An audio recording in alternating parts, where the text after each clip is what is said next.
درویش که دستی بد و سوی سما است، اندر طلب پاره نان مثل گدا است. دارای و گدا کافر و مسلم و نصارا، اندر طلب حاجت خود رو به خدا است.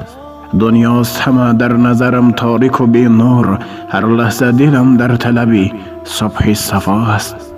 الطاف تو عام است به درویش و به سلطان، نامی تو به در دل هر خسته دوا است. پنهان نبود نزد تو ای قادر قیوم، آن راز که پنهان نهان در دل ما است. روشنگر دل هاست کلامی تو به هر حال، ذاتی تو ز عیب و گناه و شرک جدا است. یادی تو بود همدم و همراز غریبان، بر دستی اسیران جفا دیده عصا است. ای دوست ببین حال منی خسته افگار، همراز من این صبح فقط باد صباح است. بردار و دو دست پیش خداوند دعا کن، بر مفتون شوریده که محتاج دعا است.